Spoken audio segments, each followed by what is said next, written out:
Baltimore Ravens had their full 2023 schedule released on Thursday night. We break it all down here with a way too early 2023 record prediction for the team. All that and more coming up next year on Locked On Ravens. You are Locked On Ravens, your daily Baltimore Ravens podcast. Part of the Locked On Podcast Network, your team every day.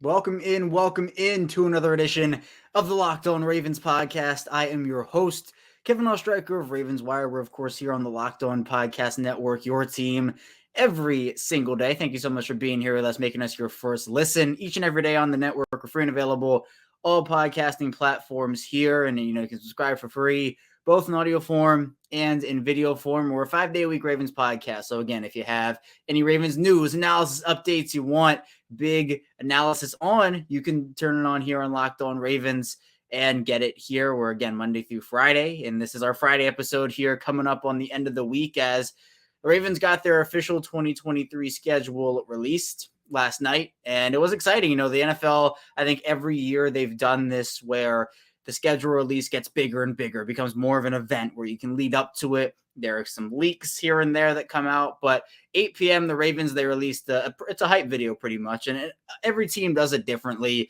The Chargers social media team, a big shout out to them. They have done the anime intro video twice now, and they've done a heck of a job in that. The Ravens play the Chargers, and the Ravens, their big anime intro for Baltimore was they had like an injured Poe and Lamar. I think Lamar was armored.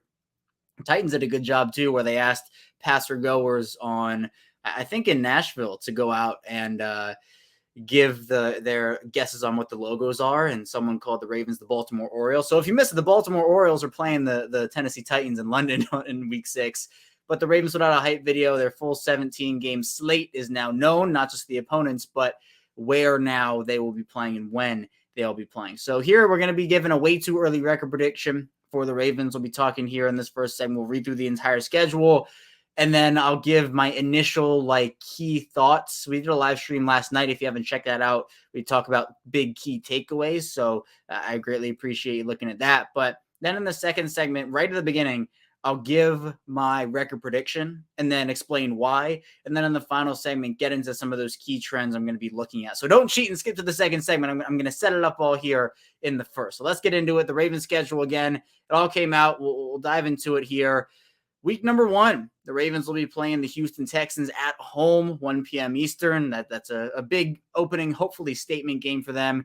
Week 2, they'll be on the road playing Cincinnati, and that'll be a 1 p.m. game. Week 3, it's Indianapolis at home, 1 p.m. Week 4, they go back on the road to Cleveland at 1 p.m. Week 5, another road game, Pittsburgh at 1 p.m. Then Week 6, the London game, Tennessee, and that will be 9:30 a.m. Eastern. Then Week 7, they come back home, play the Lions Sunday at M&T Bank Stadium, 1 p.m. there. Week 8, got the Cardinals, 4:25 p.m. Eastern time, with a little bit of extra juice after, for some really inexplicable reason, they called Lamar Jackson a running back on Twitter. I don't really get why they did it, but that might add some fuel to that. Week 9, the Ravens are at home playing the Seattle Seahawks. That'll be at M&T Bank Stadium, 1 o'clock p.m. Week 10, another home game against the Cleveland Browns, 1 p.m. there. Week 11, we get the prime time. Thursday night football, Cincinnati, M&T Bank Stadium under the lights, 8:15. Week 12, they go on the road, play the Chargers. That'll be Sunday night football, 8:20. Week 13 is their bye.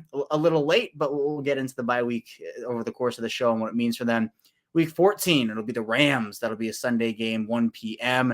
at home. Week 15, they go on the road, another road primetime game. It'll be Jacksonville, Sunday night football, 8:20. And then you have the San Francisco 49ers in week 16. That'll be Monday night football, 8:15. Christmas night football, so 12:25. Be there for that one. Week 17, they have the Dolphins at home. That'll be on New Year's Eve. That'll be 1 o'clock p.m. And then week 18, still no date for that one yet. It could be flexed to prime time. Could be 1 o'clock. Could be 4:25.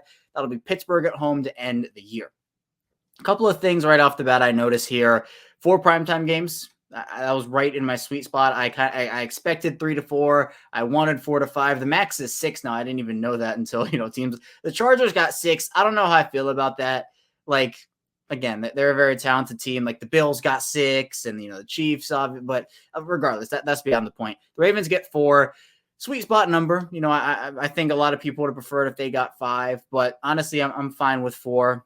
But 3 of them are away. They have the Chargers, the Jaguars, and the 49ers away. The only home primetime game at M&T Bank Stadium is that Week 11 Thursday night game. Now, out of the 4, I would rather have that one be the home game. But it's such a shame because M&T Bank Stadium does such a nice job with, the presentation and the fan experience with those primetime games that, I wish they had maybe a 2-2 instead of 1-3. But I think that all 4 of their primetime games are winnable. We know the Ravens show up to that. Then you also have the divisional aspect of things here, where the division is going to be huge for the Ravens, especially in a division that is so talented and is honestly going to be so competitive. I could easily see 3 teams making it in from the AFC North in the playoffs this year, despite how talented not only the division is, but the AFC too. So the thing that immediately stuck out to me is the fact that the Ravens have all of their road primetime or all of the road divisional games, on the road in the first 5 weeks of the year. They have week 2 at Cincinnati, week 4 at Cleveland, and week 5 at Pittsburgh. They're done with road divisional games after that. I think that it's good, and I think it puts some pressure on them. If they get off to a bad divisional start, let's say they go 1-2 in the division there, could put major pressure on them to perform later in the year, and we don't know how injuries are going to impact this team. I think early on when hopefully injuries haven't necessarily gotten the best of NFL teams at that point. We saw in 2021, they did by that point. It was crazy how impacted they were then. But assuming the Ravens are still relatively healthy by the time week 5 ends, that's a clear opportunity for them to establish dominance in that division. 2-1 in that stretch, that 3-game divisional road stretch would be fine with me. 3-0 would be great. 1-2 would be, you want more, and then 0-3 would just be straight disaster. But that's a clear area for them to assert that dominance, especially because I think AFC record in particular, I've made, if you've listened to me, if you're in every day or you've tuned in before here and I've talked about the schedule, I've made somewhat of it's like a medium deal, I would say, about AFC record. I think AFC record is going to be major, like it's going to have some major super importance this year because of the fact of how good this conference is. So obviously you want to win every game. NFC games are still important, but I think the AFC conference record is going to have a major impact on a team, at least a team missing the playoffs this year. And I don't want that to be the Ravens. I want the Ravens to take care of their business the first 6 weeks of the year for AFC opponents in all winnable games. Honestly, I look up and down the schedule here. I do see a lot of winnable games. Now, obviously, this is the NFL, as I've talked about. Any team can beat you, right? The Ravens have historically played down to competition. They've also played up to competition. It kind of goes both ways with this team in terms of who they want to show up for, who they don't want to show up for. So they have to be locked in here every single game. But another trend I know a lot of people have pointed it out already is the fact that in those first 3 weeks, the Ravens are going to have likely 2 rookie quarterbacks that they're facing in CJ Stroud with Houston in week 1 at home, and then Anthony Richardson in week 3 with the Colts at home. Those are 2 must-win games, in my opinion. People have different definitions of must-win games where it's, you got to win the big games. And, those are must-win because you got to win those. Obviously, end-of-season games, if you're fighting for a spot, those are must-win. But the games that go unnoticed here, like if you drop a game to Houston, if you drop a game to Indianapolis, if you're the Ravens, and you miss out on either the division by 1 game, seeding technicality by 1 game, miss out on the playoffs by 1 game, you look immediately to where do the Ravens give up a win, and those would be those games. So I expect the Ravens to come out and dominate in those games, but there's still so much to get to with the schedule here, so much meat on the bone as we break it down. So be sure to stay tuned for our second segment. As we're going to be given, I'm going to give my record prediction at the beginning of that segment, explain why, get into more of those technicalities within the schedule, and a lot more. So be sure to stay tuned. A ton to dive into here on the show. But first, this episode is brought to you by Built Bar. And if you're looking for a delicious snack with all the sugar and calories, and you need the best tasting protein bar ever, in Built. And if you're like me, you want to make some healthier snack choices, but you don't want to compromise on taste, I've got just a thing for you with Built Bars and Built Puffs. And what makes them so good is, for starters, they're covered in 100% real chocolate. And Built Bars only contain 130 calories and 4 grams of sugar with a whopping 17 grams of protein. And now I don't even need to wait to get a box. You've been talking about ordering Built Bars at Built.com, and now you can get them at your local Walmart or Sam's Club. Like, you still get your specialty flavors at Built.com. And that's right. Head to your nearest Walmart today. Walk to the pharmacy section. Grab yourself a box of Built Bars. You can pick up a 4-bar box of cookies and cream bar, double chocolate bar, or coconut puff. And if you're close to a Sam's Club, then grab a 13-bar box of the flavors, such as brownie batter puff and churro puff. You can thank me later. We return here to our second segment of Locked On Ravens. Kevin Oestreicher still here with you on this fine Friday. I appreciate everybody who is tuning in with me here today, whether you are doing it in video form or in audio form. It's the same show, both platforms. And if you have a friend or a family member who's a Ravens fan, wants Ravens perspective on things, if they're a rival fan and they want the Ravens lowdown on the schedule and what it means for their team, be sure to throw them over here our way on Locked On Ravens. I'll be talking about it throughout the course of the next week, and obviously as we get closer and closer to the season here. But I promised it. I will give it to you now. My record prediction for this Ravens team, again, way too early. This is very subject to change. Obviously, the roster is not fully completed yet. I'm going off of how the roster is today, though. On Friday, we're here on May 12th. My roster is, what it is now. I'm not going to say, the Ravens have Marcus Peters right now, or they don't have those guys. So officially, when looking up and down the schedule, I said, I think there are a lot of winnable games here. I think this Ravens team goes 13-4. That's my prediction, and I'm going to explain it to you. So if you came for the record prediction, you have it, but I'm going to explain why this is my prediction so far. I will run down a lot of these games and kind of give you what I think about them, and we'll do that over the course of this part of the show as well as the final part. But first of all, I just think overall Baltimore's improved. I mean, this was such a weird offseason for them, where you're wondering, is Lamar Jackson going to be the face of this franchise? Is he going to be somewhere else? What's the state of this team? And for a while, I think a lot of Ravens fans will say the same thing. It looked pretty bleak. There was so much uncertainty surrounding Lamar Jackson. Their only quote-unquote big free agent signing was Nelson Aguilar for weeks. And you're kind of thinking, like, all these teams are improving. They're getting better. How are the Ravens getting better? They're not.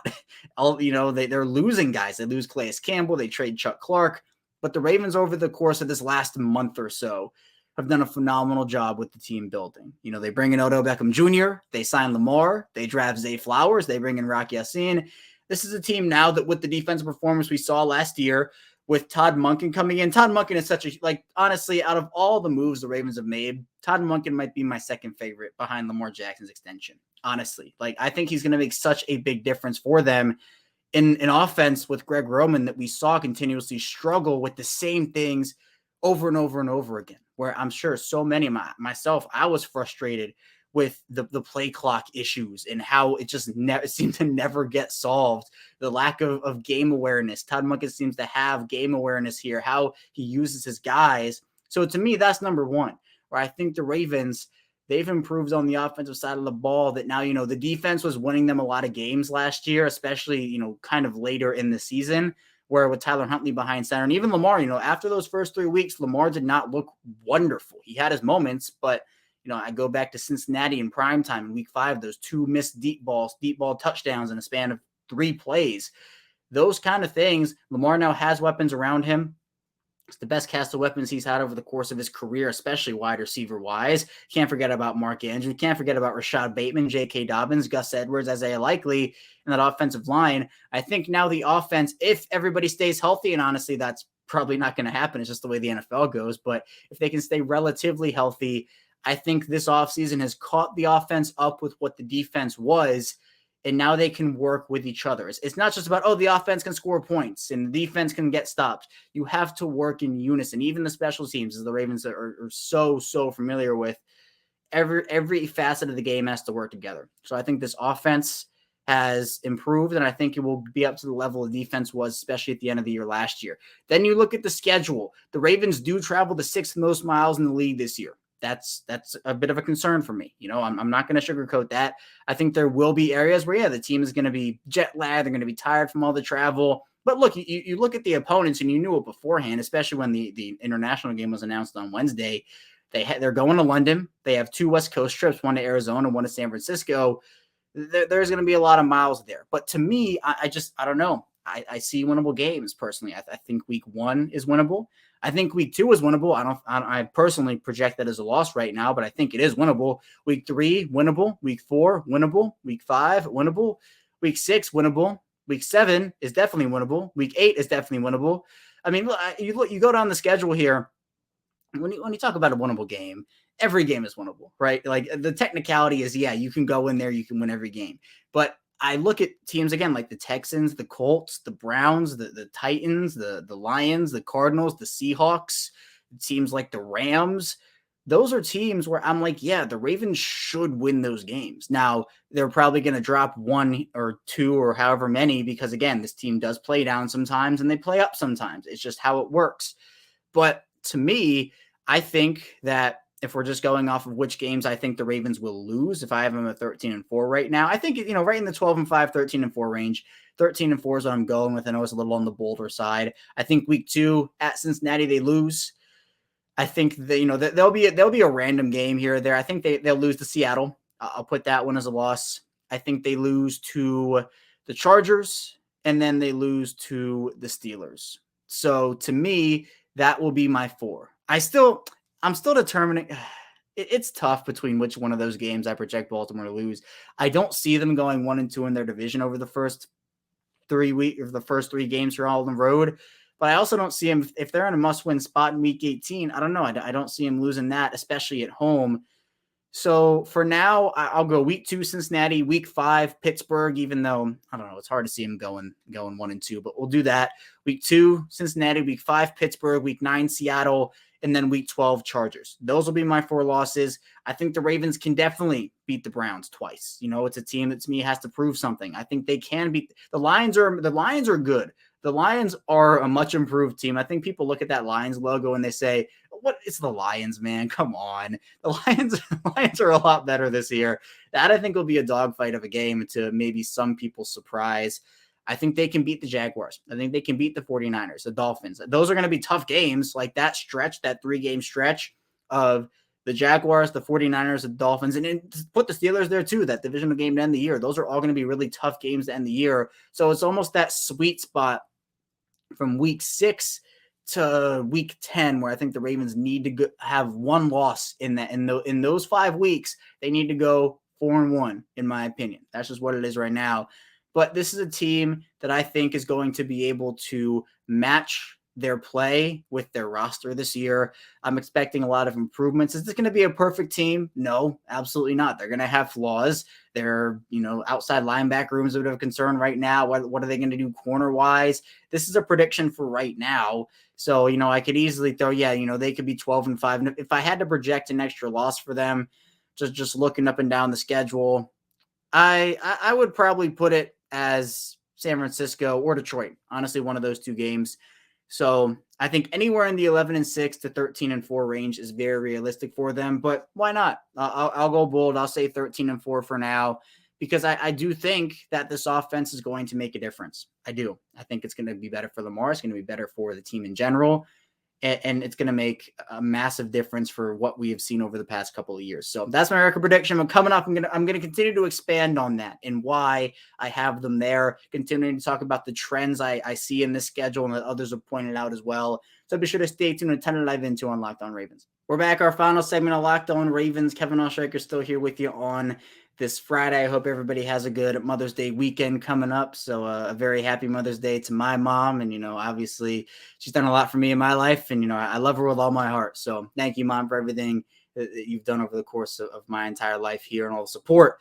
And I hope everybody else has a wonderful Mother's Day weekend as well. But we're talking Ravens schedule here on Locked On Ravens. Our final segment right now is we talk that Ravens team that I think is going to be improved. Again, I projected them more on, it's a bold prediction, but I think, again, 11-6 to 13-4. I went bold and said 13-4. So that I'll stand on that for now. But some of the things and some of the trends, again, I talked about all those like technicalities and, some of how the Ravens have certain advantages in some areas and certain disadvantages in other areas. I think one small disadvantage they have is the bye week. Week 13 is their bye week. Last year, I think it was in a really good spot for them. They had a week, what was it, 10, a week 10 bye week. And I think that was great. It was right in the middle for them. It was smack dab. And I'm like, yeah, for sure. Like I'm totally on board with that. This year, week 13, it's on the later side, but I will say for what it could have been, I would have much rather had a game that, you have a tough physical game and then you go into a late season bye, then you have an early season bye and have to play all those tough physical games without the rest. The middle is the best. Late in the year is kind of like, you'll take it. It's not great, but it's fine. Beginning of the year bye, I think is disaster. So for those teams that have week 5 buys, week 6 buys, I feel for those teams. I would not like that. Week 13, at least you've been grinding through a whole season. Hopefully for Baltimore's sake, they'll be gearing up for a playoff run. Maybe guys will be banged up. At that point, no one's healthy. Maybe they're a week away from getting somebody back. Then they can rest up in week 13. So I understand the bye week is not ideal, but it's also, I don't think, the worst case scenario there. And then something that Ken McCusick ended up pointing out is, friend of the show, has been on here multiple times and does great work, says that his biggest takeaway from the Ravens schedule is they play no opponent that is coming off of a bye, which is an incredible advantage for them with, how Baltimore has sometimes gotten, I think, the short end of the stick. I know, what was it? They had the Cleveland thing and everything that happened, and that was a huge drama point. They've had some of those technicalities in the schedule that haven't gone their way. I think this is a technicality that does go their way because teams are going to be, they're going to be worn down, and it's something that I'm going to be looking forward to and looking out for, at least, because I think the Ravens do win in that aspect. And then there's the whole thing about, this doesn't, no bearing on how the Ravens do on the field. But the Ravens, they're going to have their games on different networks this year, obviously because, CBS no longer has all the AFC games, and, same thing with Fox with NFC. So Jonas Schaefer of Baltimore Banner put it very nicely, made a little chart here and put it out on Twitter. The Ravens will have 8 CBS games, 3 Fox games, 2 NBC games, 1 NFL Network game, 1 ABC game, 1 Amazon Prime game, and 1 to be determined game. So they'll be playing all over the place. And again, like, no bearing on how the Ravens do on the field, but it's just interesting now where, you're so used to seeing the Ravens on CBS where they're going to be everywhere at this point. So I'm excited for this year. I think that there's going to be so much to look forward to with this team and with this schedule. And the fact that, again, their start of the year is and it always is for a team, right? I mean, the Ravens, they could have started their year. Honestly, they could have started it 6-0 in my opinion, but their record is what it says it was, and they lost those games the way they did. But it's going to be so big for them. Like, if they can start off 5-0, 6-0 this year, I mean, it'd be so good for them, especially with, I think, their end of the season schedule. Once you head out of that bye, I think the Rams are going to be a game where you say, yeah, you should win that. But the end of the season is going to be very tough for them, where they're going to have a lot of those grinded up, like, San Francisco's defense is incredible. That's a team that grinds it out and can beat you in a ton of ways. Pittsburgh games, that week 18 game in the final game of the year is going to be extremely physical. We know that, right? That's Ravens Steelers football for you. But I think the fact that, again, they get their road divisional games out of the way. And it was weird last year with the divisional stuff where after, they were done with their divisional games after, outside of the last one, obviously. But they had, all these different games that they were done with last year. And it's just all these weird things. But for now, I think Baltimore's schedule is actually very favorable for them. And at this point, they're going to be playing a lot of 1 p.m. games. The Ravens are a team that they like the primetime lights. Again, I think for primetime games, the NFL did fine with that. I do think that they're going to want Baltimore more in primetime next year after what we see from this offense. But I think I'd say it was fair, because my big question, and I talked about it on the shows before this one over the course of this week, was how does the NFL view the Ravens, right? It was such an interesting question to me. I had multiple people on, I asked them about it, about just the way that the Ravens have performed over the past couple of seasons. Lamar Jackson is one of the most, if not the most, electric player in the NFL, but he's gotten injured the past 2 years and has missed the end of the season. So it's actually pretty interesting that the NFL gave the Ravens these 4 primetime games, with the first one not being until week 11. The first one is against Cincinnati in week 11. where the past 2 years Lamar has gotten injured. Now, obviously, you can't project those injuries. Both those injuries happened with him. Again, it happened with him throwing. It was a throwing play. He was not running the ball. So don't get that twisted. But I'm glad the NFL viewed the Ravens as, you know what? They have Lamar Jackson. They signed Odell Beckham. And that's what it is, right? The Ravens are now, with Odell in the fold, with Lamar being the player and just the personality that he is and how much reach he has, with Odell coming in and how much of a celebrity, honestly, he is. The Ravens are like, they could, by, the first month of the year, turn themselves into must-see TV. And honestly, with Lamar, there's always that possibility. And honestly, it's going to happen. It just, with Lamar healthy, his dynamic ability, that's just what it is with him. But 4 primetime games seems, I'd say, appropriate because of what the Ravens have shown in primetime. I mean, that Colts game in primetime a couple of years ago, like how incredible was that performance from Lamar? The NFL wants those types of games. Remember how terrible Thursday Night Football was for the first, 6-7 weeks of Thursday Night Football, how bad it was? The NFL needs to avoid that at all costs, and I think the Ravens can give them that. And also, I think for Baltimore's losses, they're going to suffer losses this year. It's inevitably going to happen. I think the Ravens aren't going to just lie down, give up, roll over, and say, you know what, you got us. They're going to fight. They're going to continue to fight. And I think, to me, that is the most important thing. A team that continues to, I think, grow throughout a season and continues to, especially with the new offense, right? There are going to be some hiccups. We saw it last year with Mike McDonald, where the Ravens win that Miami. Lamar Jackson was incredible in that Miami game, and the Ravens still lost because they blew what seemed like an absolutely insurmountable fourth quarter lead to the Dolphins.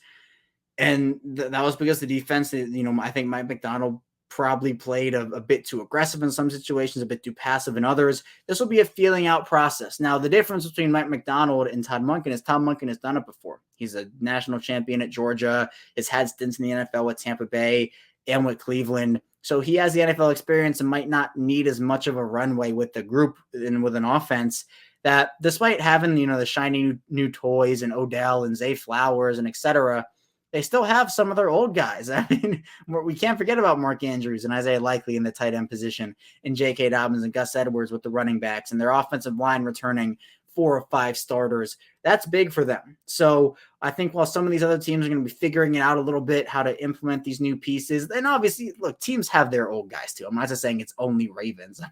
I'm not that dumb, but I think that the Ravens, they still have their players. And while they added at necessary positions, they can still bring that continuity that they had from last year. Even on defense, too. Roquan Smith has been there for half a year now. He has the experience. And, the corner room is, again, a question. The outside linebacker room, a question.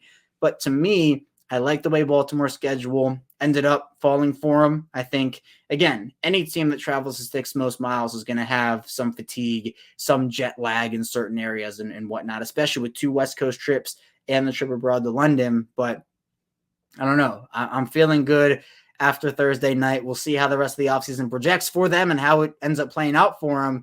But we'll have you covered here on Locked On Ravens with it also. Again, be sure to subscribe here, both in audio form and in video form. It's the same show, both audio and video. You can turn notifications on to know when we go live on YouTube, when new content comes out, either on YouTube or in audio form. And there's so much here on Locked On Ravens. And we're almost at 1,000 episodes. This is 985 for me. So 15 more to 1,000 straight episodes, Monday through Friday. So again, appreciate all the support here on the show. But that's all I have for you here today on Locked On Ravens. Thank you so much for tuning in today. We'll make it back here on Monday. More Ravens content on the channel. So be sure to stay tuned for that. And I'll see you right back here on Monday.